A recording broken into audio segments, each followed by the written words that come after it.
Hello मेरे सभी भाइयों और बहनों, मैं भी तुम्हारी तरह एक एक्सपीरियंस हूँ जो कि एसएससी सीएचएसएल 2025 का एग्ज़ाम देकर आया हूँ।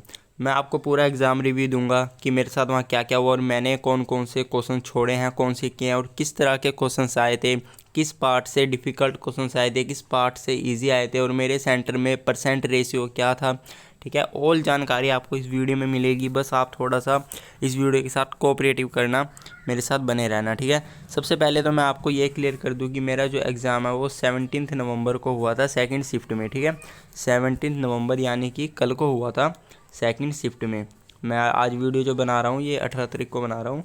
मेरा सेकंड शिफ्ट में एग्ज़ाम था और मैं जब वहाँ पर पहुँचा था ना, आप जानते हो, एक तो सबसे पहले मुझे क्या दिक्कत हुई थी, क्योंकि मैं एसएससी का पहली बार एग्ज़ाम दे रहा हूँ। कोई भी एग्ज़ाम, वैसे तो मैंने दिए हुए हैं गवर्नमेंट एग्ज़ाम, पर एसएससी का मैं फ़र्स्ट टाइम दे रहा था।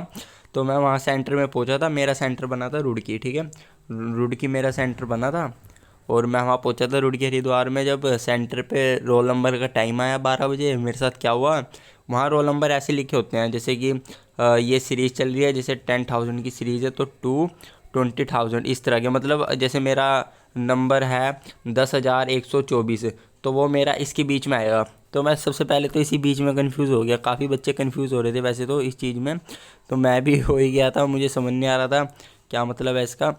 फिर मैंने वहाँ किसी से पूछा तो उन्होंने मुझे बताया, तब मुझे अपना रोल नंबर मिला। 15-20 मिनट इसमें लग गए थे।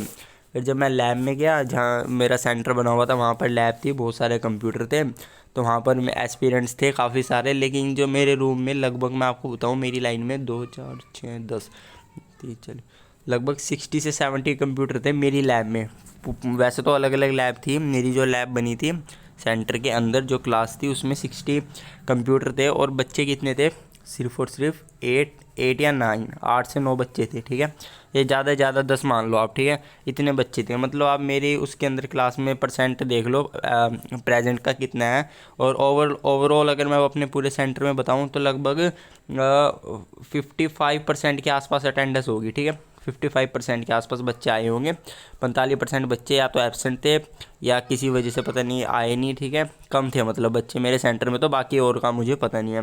तो मेरा एग्ज़ाम स्टार्ट हुआ काफ़ी देर बैठने के बाद। सबसे पहले तो आप जानते ही हो, आपसे वो राइटिंग वाला लिखवाए थे। वैसे तो मैंने हिंदी मीडियम भरा था फॉर्म भरते टाइम, पर मैं इंग्लिश में लिख कर आया हूँ।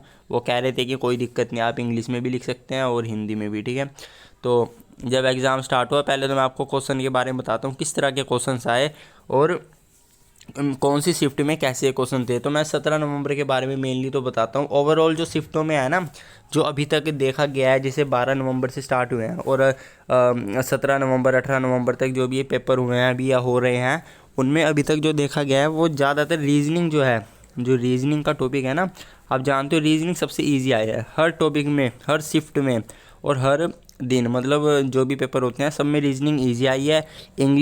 इंग्लिश भी इजी टू मॉडरेट आई है। लेकिन जीके थोड़ी सी किसी किसी को, जिसकी तैयारी बहुत ज़्यादा अच्छी है, ठीक है, जिसकी तैयारी बहुत ज़्यादा अच्छी है उसके लिए तो जीके भी इजी है। लेकिन जिसकी तैयारी नॉर्मल है, जो बिना तैयारी करे हुए गया है, उसके लिए तो जीके भी टफ आ रही है और मैथ भी थोड़ी टफ आ रही है।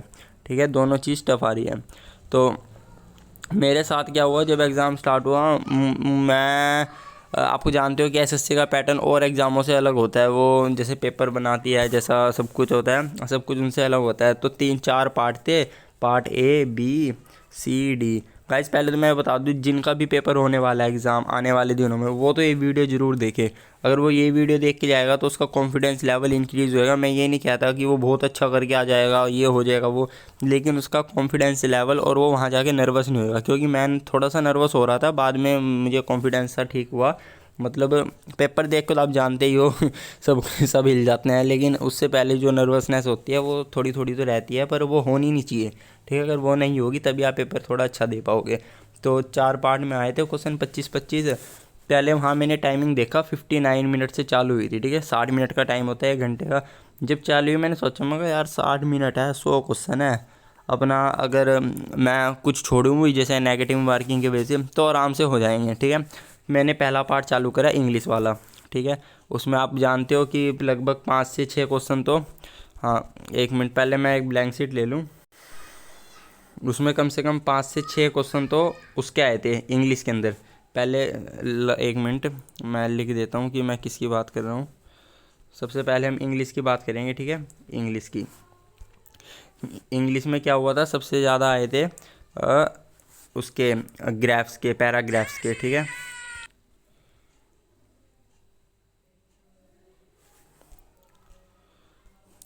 पहले इंग्लिश की बात करते हैं। सबसे ज़्यादा आए थे पैराग्राफ के, ठीक है। पैराग्राफ जिसमें से हमें लंबे लंबे पैराग्राफ होते हैं, ठीक है। उसमें से हमें ढूंढने पड़ती हैं 3 4 5 क्वेश्चन होते हैं, अलग अलग क्वेश्चन होते हैं, ठीक है। जैसे 5 से 6 क्वेश्चन आए थे, तो 5 से 6 क्वेश्चन एक ही पैराग्राफ के अंदर से हमें ढूंढने थे, ठीक है।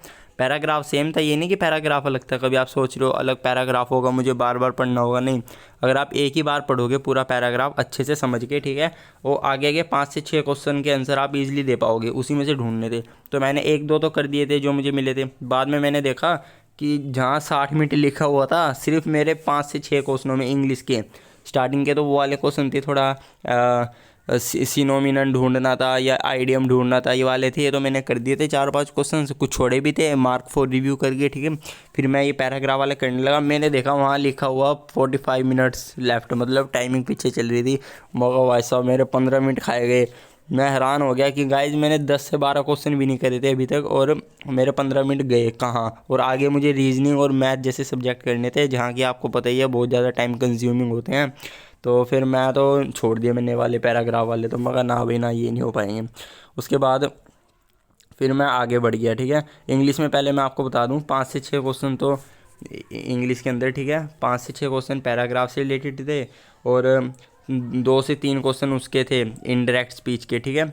इनडायरेक्ट स्पीच के थे, और 2 से 3 क्वेश्चन इनडायरेक्ट स्पीच के हो गए, और एक्टिव टू पैसिव और पैसिव टू एक्टिव, ठीक है। एक के क्वेश्चन इनमें से था, एक्टिव टू पैसिव का था, और एक पैसिव टू एक्टिव का था, ठीक है। ये वाला क्वेश्चन था। और थे मैं आपको बता रहा हूँ, नोट करते चलना साथ साथ, ठीक है। और आईडीएम के थे, ठीक है, आईडीएम ढूंढने के। और करेक्ट स्पेलिंग के 2 थे, मतलब उन्होंने 4 स्पेलिंग दी थी, उसमें से बतानी थी करेक्ट कौन सी है। जैसे मेरे में तो एक एडवर्टाइज की स्पेलिंग आई थी, ठीक है। एडवर्टाइज नहीं, सॉरी, एडवर्सिटी ये सही स्पेलिंग थी, ये तो मैं करके आ गया था, बाकी और भी थे, ठीक है। एक एडवर्सिटी आई थी, और एक प्रीकैरियस, ठीक है, प्रीकैरियस इसकी, ये मेरा गलत ये मेरा गलत हो गया, ठीक है। मैं प्रीक्यूरियस लिख के आ गया था, मतलब सिलेक्ट करके आ गया था, लेकिन ये 2 स्पेलिंग के आए थे, आईडीएम के 2 आए थे। इसी तरह से सारे क्वेश्चंस आए थे, ठीक है। बाकी और तो हाँ, और एक वर्ब वाले थे, ठीक है। 1 2 टेंस के भी आए थे, ठीक है। 1 2 टेंस के भी आए थे। Was were is am are, ठीक है, इज एम आर को वॉज वर में बदलना, ये वाले ग्रामेटिकल, ठीक है, ये वाले आए थे। अब चलते हैं अगले की ओर। फिर मैंने फिर स्टार्ट करी थी रीजनिंग, ठीक है। मगर पहले रीजनिंग कर लेता हूँ, नहीं मैंने पहले मैथ देखी, ठीक है। मैथ में क्या हुआ मैं आपको बताता हूँ। मैथ में मैंने जो पहले 1 2 क्वेश्चन करे जो मुझे थोड़े ठीक लगे, जब मैथ मैंने करने लगा, मेरे 8 मिनट 2 क्वेश्चनों में चले गए। मेरे पे सिर्फ मेरे ख्याल से 35 मिनट कुछ लेफ्ट रह गए थे, 36 मिनट रह गए थे। मैंने देखा मगर मैथ में मेरे 8 मिनट 2 क्वेश्चनों में मैंने छोड़ दी, मैथ वहीं छोड़ दी। फिर मैं गया रीजनिंग पे, ठीक है। मैं गया रीजनिंग पे। रीजनिंग में मैं आपको बता देता हूँ, रीजनिंग में कम से कम जैसे वो नहीं होता कि जेड वाई एक्स ऐसे एक और दे रखा होता है, फिर एक और, फिर कहते हैं अगला वर्ड फाइंड करो, ठीक है। ये वाले क्वेश्चन थे कम से कम 5 से 6 क्वेश्चन थे ये वाले। और मैं आपको बता दूं इतने इजी क्वेश्चन, मुझे इन्हें 5 मिनट में ना मैंने कम से कम 6 7 क्वेश्चन कर दिए थे 5 मिनट के अंदर। ऐसे थे, मतलब लॉजिक देखो, लॉजिक क्या था। जैसे जेड है, जेड में 4 प्लस करो, 4 आगे प्लस करो, जैसे ए के बाद बी सी के बाद डी ई के बाद एफ जी, इस तरह के लॉजिक वाले थे, ठीक है। 4 5 क्वेश्चन तो बिल्कुल सेम ही थे, लगभग एक ही लॉजिक के थे।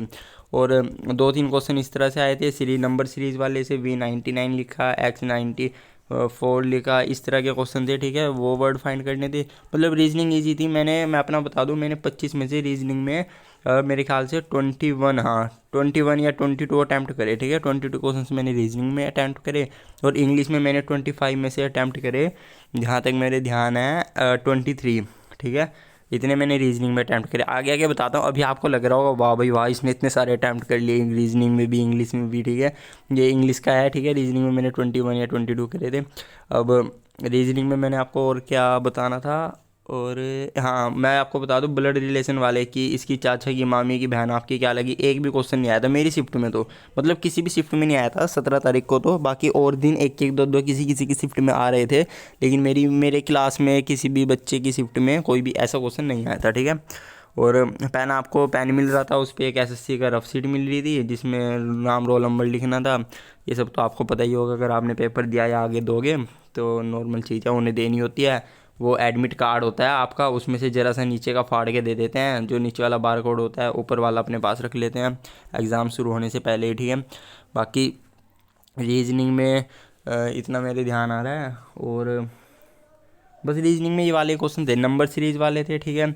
और हाँ, इंग्लिश में एक फ्रेजल वर्ब के क्वेश्चन थे 2, ठीक है। फ्रेजल वर्ब जिसका मैंने सोचा भी नहीं था ना, मैं उसकी बिल्कुल भी पढ़ के नहीं गया था, वो मैं छोड़ के आया था, ठीक है। फ्रेजल वर्ब हो गया, उसमें मैंने तुक्का कुछ नहीं मारा। अब रीजनिंग का हो गया, अब आते हैं मैथ में, ठीक है। अब मैथ में आते हैं, मैथ में मैंने क्या किया, मैथ में मैंने 25 में से देखिए ज़रा, 25 में से मैंने सिर्फ 5 to 6 क्वेश्चन से अटैम्प्ट करे हैं, ठीक है।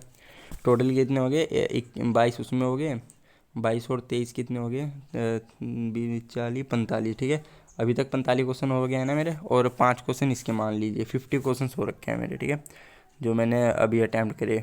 टोटल मैं आपको बताता हूँ, नहीं 50 नहीं, 7 क्वेश्चन तो मैंने इसमें करे थे, ठीक है। 7 क्वेश्चन तो मैंने करे थे मेरे, 52 मान लीजिए, ठीक है, 53 मान लीजिए, क्योंकि शायद मैंने लास्ट में 1-2 तुक्का भी मार दिया था मैथ में, ठीक है।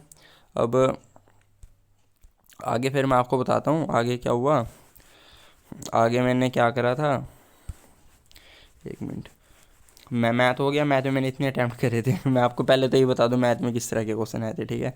मैथ में आए थे क्वेश्चन, 2 क्वेश्चन तो उसके आए थे, 1 मिनट चल क्यों नहीं रहा है, हाँ 2 क्वेश्चन तो उसके आए थे। सबसे पहले ये वाले सिंप्लीफिकेशन के, मल्टीप्ल बोर्ड मास वाले के, ठीक है, 2-3 क्वेश्चन आए थे उसके। और सबसे ज़्यादा क्वेश्चन उसके आए थे P&L के, प्रॉफिट एंड लॉस के, कि इतने में बेची इतने में खरीदी, उसका लाभ प्रतिशत बताइए, ठीक है। और एक क्वेश्चन आया था एंगल वाला, ट्रिग्नोमेट्री का, ठीक है, ये वाला, कि एक लड़का यहाँ पर खड़ा है, वो इतनी लंबी रस्सी खींच रहा है खंबे के ऊपर से और 60 डिग्री का कोण बना रहा है, तो ये फाइंड करो हाइपोटेन, मतलब इस तरह के क्वेश्चन थे। बेस कितना होगा, हाइट कितनी होगी, एक ऐसा क्वेश्चन था। और ट्रिग्नो और साइन थीटा कोस थीटा, ठीक है, साइन कोस थीटा, ये वाले क्वेश्चन थे 2, कम से कम 2 से 3 थे, ठीक है। ये मैं छोड़ के आया था, आपको पता है ये कौन करेगा, ठीक है। तो और डिस्काउंट, लाभ प्रतिशत, डिस्काउंट वाला, ठीक है। और आपका हो गया, डिस्काउंट हो गया, और सिंप्लीफिकेशन होगी। मतलब जो जितने भी सिलेबस के टॉपिक है ना, सब में से एक एक जरूर आया था, ठीक है। ऐसा किसी में से ऐसा नहीं हुआ कि किसी में से ना ट्रेन वाला था, ठीक है, 2-3 ट्रेन वाले थे, ट्रेन की स्पीड, टाइम एंड वर्क वाले से 2 क्वेश्चन आए थे लगभग, ठीक है। दो क्वेश्चन आए थे, वही कि अल्टरनेट डेज वाला, ठीक है, एक वो आया था और मेरी शिफ्ट में, ठीक है। अब अगले पे चलते हैं हम। मैथ का मैंने बता दिया कितने अटैम्प्ट करे क्या हुआ, ठीक है मैथ में तो वैसे जो मैंने 2-3 करे हैं वो तो मेरे ठीक है, बाकी मैंने इसी वजह से छोड़े हैं, आपको पता है कि क्यों, नेगेटिव मार्किंग है इसलिए ज़्यादातर बच्चों ने छोड़े ही हैं। अब चलते हैं इंग्लिश की तरफ, सॉरी इंग्लिश नहीं, इंग्लिश तो हो गई है ना, जी के, ठीक है। मैंने आपको जीआई बता दिया, जनरल इंटेलिजेंस बता दिया, और क्वांटिटिव बता दिया, और वो भी बता दी, रीजनिंग भी बता दी, ठीक है।